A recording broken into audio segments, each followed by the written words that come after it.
What's up, peeps?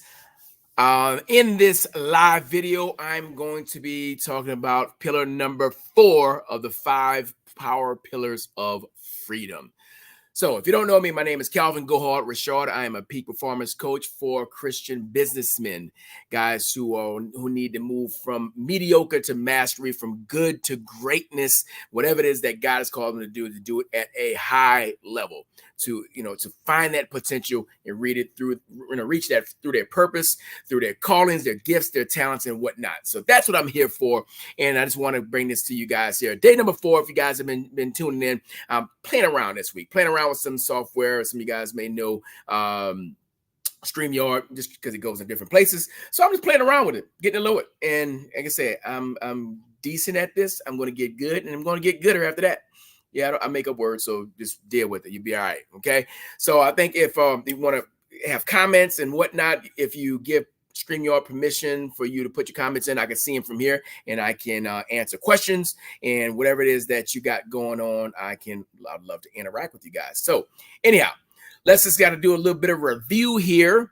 So day number 1, I start off with the biggest one. My biggest passion is helping men with, number 1, their purpose, what you're put on this earth to do that pleases God and serves the people that he called you to serve at a high level. That's number 1 pillar. We went over that on day 1 on Monday. And then we went over number 2. Pillar number 2, power pillar number 2 is relationships. The relationship you have with God, the relationship you have with your family. Like I said, if you're talking to men here, so if you're married, your wife, your kids, if you got kids, your dominion, the things, the people, the associates, the folks that lead you, that coach you, mentor you, the folks that you sharpen, the guys that you sharpen iron with, and also the guys that you lead in some form or fashion as well. So that was what we did with pillar number 2. Pillar number 3 is health. Health truly is wealth, not just, health itself, but I'm talking about vigorous training, robust training, having the health to pass on, to carry on your legacy for a long time, but not just a long time, but a way that you're strong and you're courageous towards your end of days and all those things itself, because this is the rental property. This is, we are called to be a good steward of this. So the way we maintain it, the way we monitor it, all makes a difference. So, I encourage men to get jacked, get lean, get muscular, get strong, because it affects every other area of your life. So as we go into power pillar number 4, before we do that, I want to invite you out. This upcoming Monday, I'm going to be doing a free masterclass that is how to kill the 7 deadly excuses that are holding you back, that are crushing and destroying your success. The things you're called to do and do it well, these excuses are getting in the way. So that's free. There are some links around here for you guys to just jump in there. It's for men only. Sorry, ladies. It's for the guys. So that's what it's for. So as we get into pillar number 4 is time. Our most precious commodity is our time. None of us can go back and get yesterday. We can't get last year back. We can't go back and get any of these particular times itself. It's done. We can learn from our past, but we can't go back and get that time back. So every day counts. Sometimes every moment, every minute counts in the things that are a great scheme of what you're called to do. So make the time matter. It's totally up to us. But here's the thing.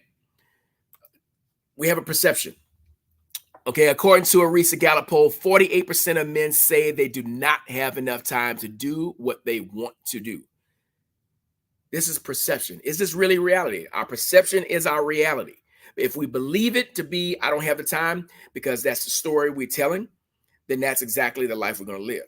However, if you look around, there's somebody who is doing what you're trying to do, and they're getting it done in the same amount of time, if not less time. Okay, if not less time. You look at some of these, major movers and shakers and entrepreneurs. What Jeff Bezos is doing, and Elon Musk, and even like Steve Jobs was able to run Pixar and did Apple at the same time. So they had different systems because it was required. They actually did their best to work with the time. And so it's up to us to say, okay, do I really not have the time, or am I just lacking in those particular skills itself? Because here's the deal. When emergency comes up, we find the time.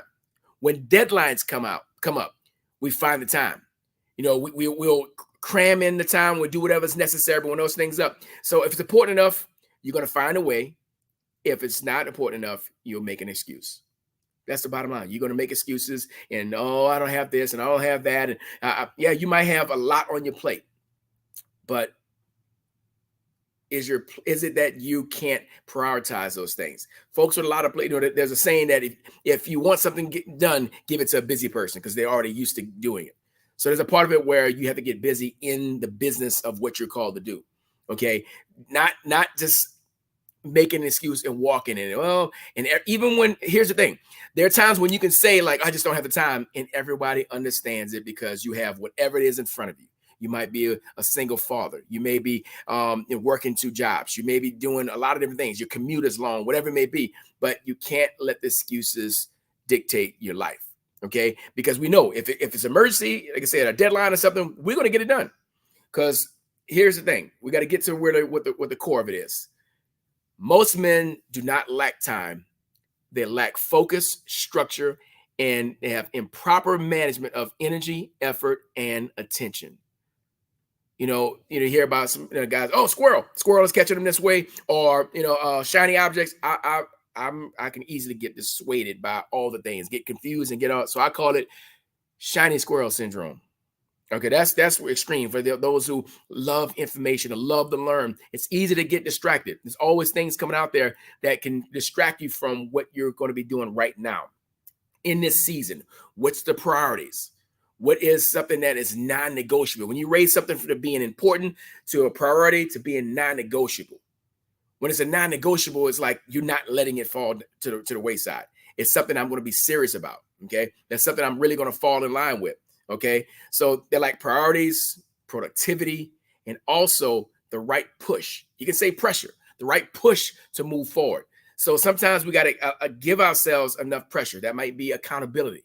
That might be, hiring a coach or hiring a mentor or somebody that's going to put a loving foot up your butt to keep you moving forward. Somebody who's going to be stern with you and give you like, are you going to do this or not?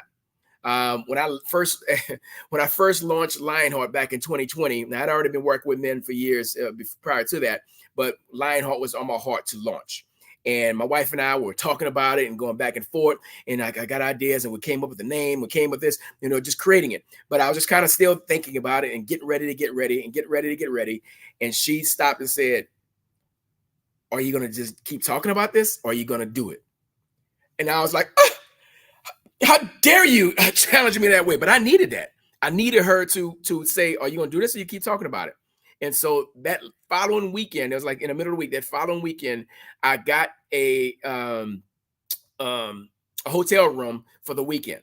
And I went out there like writers and, folks who create things or whatever, go out and do it. So I basically stayed in there, hunkered down for 2 days, 2.5 days, whatever it is, and completed the program that I wanted. I put it all together and got it out there. But I needed her to give me that push. I needed her to apply a little bit of pressure through love.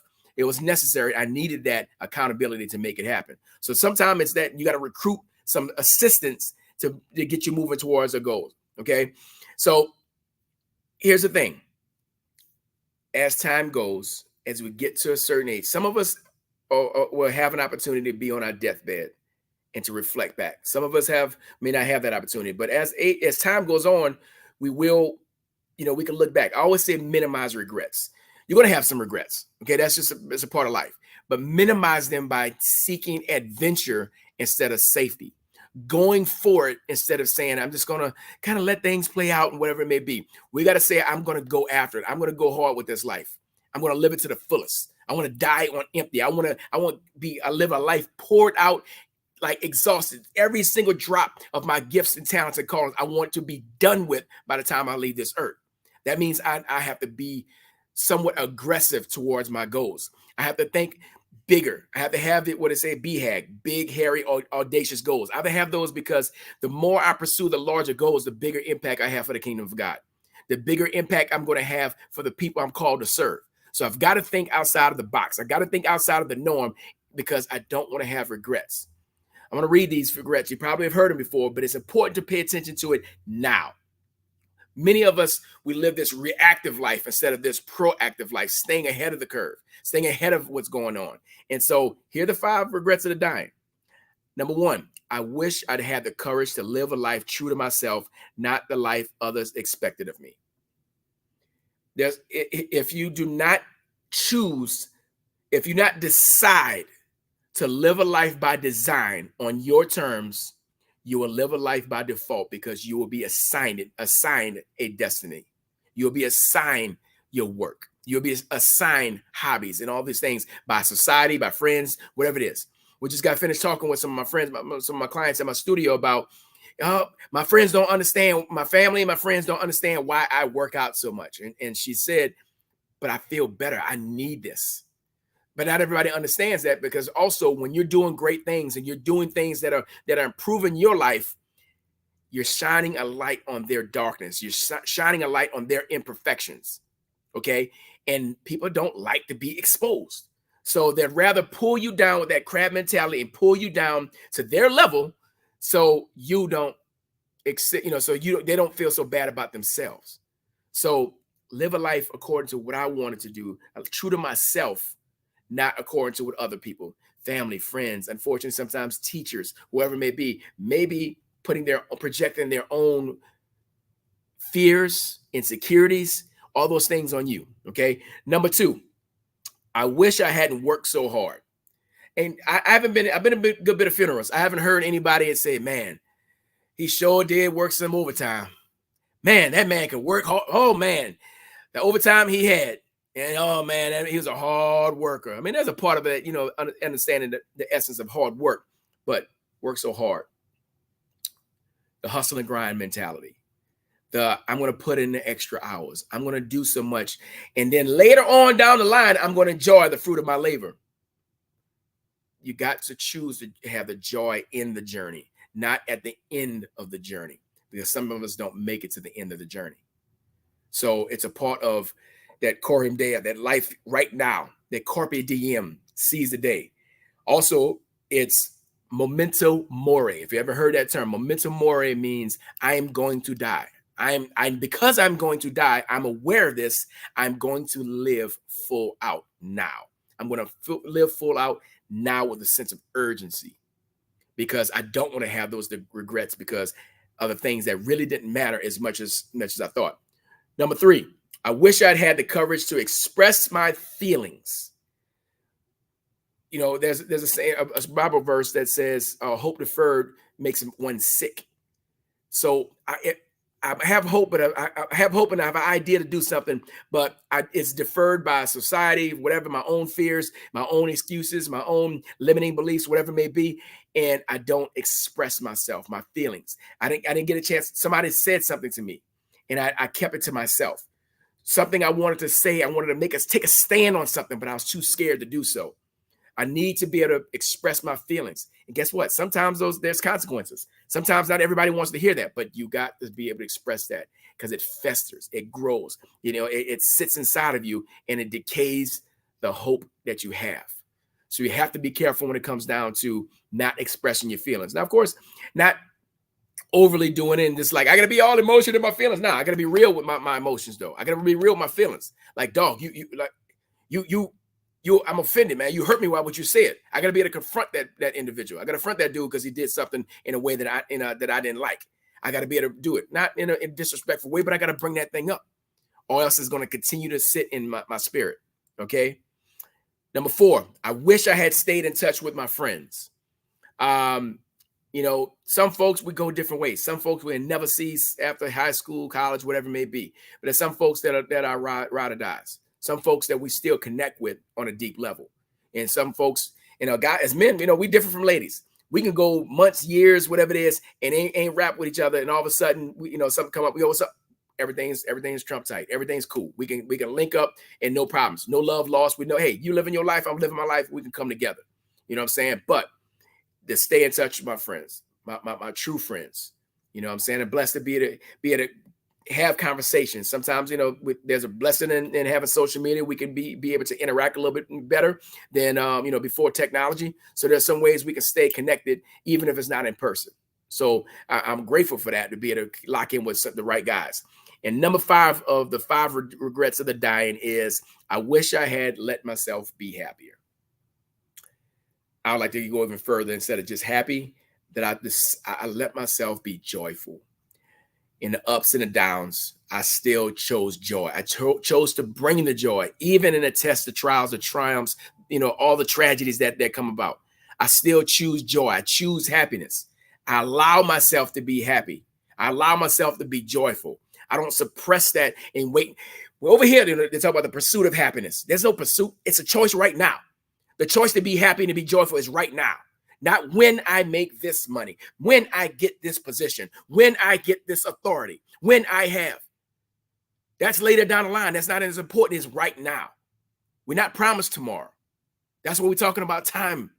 It's about having the freedom of time, with spending with the right people, spending it in the right manner. Now, I'm not dogging my life away because I'm just grinding myself down to a pulp. That hustle and grind mentality. I've been there. I subscribed to it for a while. Ain't no more. It's about flow and freedom. Now, as my shirt says, honor the struggle. I'm going to actually do mine. It says, honor thy struggle later on, because we all have our own lane. We all have our own way of doing the particular thing itself. So we have to pay attention to that. All right. So every man must dial in what matters most according to his divine calling. Dial in to what matters most, that I'm not wasting my time, wasting my effort, my energy, my attention. I got to stay focused on those particular things, because and also at the same time, what is it I need to focus on, but also what I need to say no to? What is it that's not in alignment with my dominion? What he called me to do? If it's not in alignment with those things, and sometimes it seems like it's a little bit in alignment, it's close to, but it's not really what I'm supposed to be doing. And so I've got to be able to have a stronger filter of what are the things that do not fall in line with who God called me to be in this season and even past that. Cool. So many guys find themselves that hustle and grind, and I'm climbing the corporate ladder. I'm climbing it up to find out, they get to the top and they realize that the ladder was lined up against the wrong building the whole time, the wrong mountain the whole time, the wrong tree the whole time, because you did and followed what someone else said, someone else's path. You thought this is a good idea, but it was not truly coming from your God, your divine gift, your divine talents, your divine calling. It's not in alignment with exactly who God called you to be. And of course, you're going to be stagnant because of it. You're going to be unfulfilled because of it. There's a part of it where, as one of my mentors, Myron Golden, says, your purpose is going to be at the exact intersection of your, now I'm messing up. I'm going to get it right. Intersection of your, I'm going to get it right. Now I lost it. I got to talk about it earlier today. So your purpose is going to line up at the intersection of your proficiencies, what you're able to do, and your passion. That's where things are going to happen. You might be really good at something, but you aren't fulfilled with it. You're not passionate about it. You might be passionate about something, but you don't have any skill set. So those things are going to come together that makes it different. So if it's not in those alignment, let that be a simple filter for you to say, this doesn't jive with me. This doesn't line up where what God is calling me to do. So I need to make sure I'm walking in the right direction. I'm moving in the right direction. Okay. And so last thing here, a man who has full autonomy of when he wants to work and play, because you got to put the recreation in there. You got to put the play in there. You got to get the self-care, the self-love. I know people will, oh, that's selfish. God said, love others like we love ourselves. But we learn a whole lot about how to love others, but we really don't get taught how to love ourselves.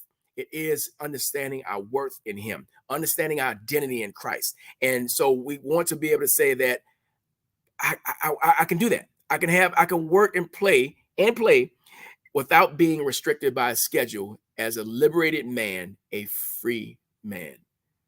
So guess what? It might not happen so much in a natural workplace. Entrepreneurship may be your thing. It may be on the side. I don't know. Everybody has a different calling. I am biased. I truly believe in entrepreneurship. I truly believe in it's the number one personal development opportunity on the planet. I've lived it. I've seen it in other guys that I coach and mentor along the way. Other friends who are in business itself. It is one of the biggest things that makes a difference. So this man who is liberated, who is free, and not bound by the time itself, because he's creating the time freedom, the financial freedom, the health freedom, the purpose freedom. He's creating those particular situations, and this man becomes unstoppable. Okay. He's prioritizing being a productive steward of the time that God has given him. So time is important. Time is ticking away. Our time is not promised. Tomorrow is not promised. So what are we going to do about it in regards to us in alignment with those particular things that we need to do for this time, for this season itself? So once again, appreciate you jumping in. Any comments and whatnot, questions, please drop them in there. If you're watching this later on, I'd love to come back and interact with you. But I want to invite you, men only. Sorry, ladies, invite your man, because he's going to be blessed. I'm going to help him become a better man on your behalf. So invite them, share the link for the free masterclass upcoming Monday. It's going to be about how to kill the 7 deadly excuses that destroy your success. Okay. We don't want to get caught in those excuses. There's always ways around it and through it. If you have the right systems, you have the right leadership, the right methodology to make it happen, we can make it happen. So love you guys. Hope this is helpful. God bless. Go hard. Peace.